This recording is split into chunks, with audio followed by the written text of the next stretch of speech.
Alexei Kalemzin blamed punitive Ukrainian shellfire for the deaths. There is no comment from Ukrainian officials.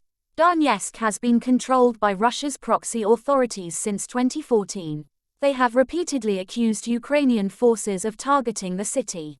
Independent confirmation is hard to come by on the ground in separatist-held areas of the east. However, local authorities said 9 150mm shells were fired at the Kibashevsky district of Donetsk, from a village to the west of the city. Local leader Denis Pushilin accused Ukraine of deliberately targeting civilians at a bus stop, a shop and a bank.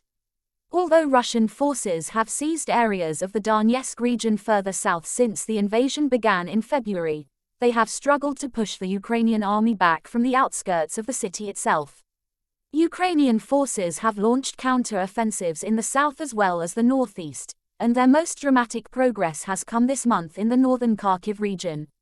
The head of Luhansk region, Serhiy Haidai, shared video of a Ukrainian tank crossing a pontoon bridge, and said Ukraine now controlled the left bank of the Oskol River, seen as the front line in northeast Ukraine. If Ukrainian forces are able to maintain a foothold on the eastern side of the Oskol, it will represent a breakthrough. Mr. Haidai said the next target would be liberating the city of Lyman, which was seized by Russian forces in May. Luhansk region is right next door. The occupation is not far away, he claimed. In his nightly address late on Sunday, President Volodymyr Zelensky said that recent days may have looked like a lull of sorts, but there will be no lull. There is preparation for the next series. For Ukraine must be free. All of it. Russia was accused on Monday of targeting a nuclear plant in the south. Ukrainian nuclear operator Enerhoatom said a rocket landed 300 meters (1,000 feet) from nuclear reactors at the country's second-largest plant in Mykolaiv region, called the South Ukraine plant.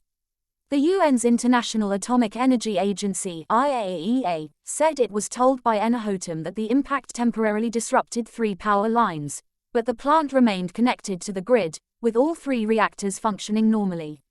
Ukraine's, and Europe's, biggest nuclear plant at Zaporizhzhia has come under repeated fire since it was occupied by Russian forces at the start of the war, and the IAEA has called for a safety zone to protect it. The IAEA said the situation there remains fragile and precarious. Its 6 reactors are in a shutdown state, but are getting essential power to remain safe. Meanwhile, the Kremlin has denied allegations of war crimes after some 450 bodies were uncovered in burial sites in the liberated city of Izium.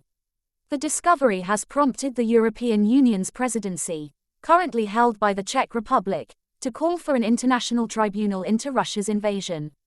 Kremlin spokesman Dmitry Peskov said the revelations were a lie, and of course we will defend the truth in this story.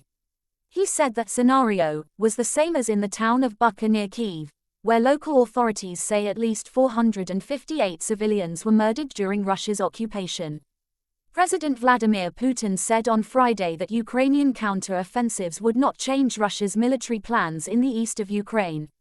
The Ministry of Defense in Moscow posted video on Monday that it said showed attack helicopters destroying Ukrainian manpower and equipment. However, according to the UK's Defence Intelligence Update, it was highly likely that Russia had lost 4 combat jets in Ukraine in the past 10 days as its air force took greater risks to support ground forces under pressure from the Ukrainian advances. The Institute for the Study of War says Russia is relying increasingly on irregular volunteer and proxy forces instead of its conventional military units.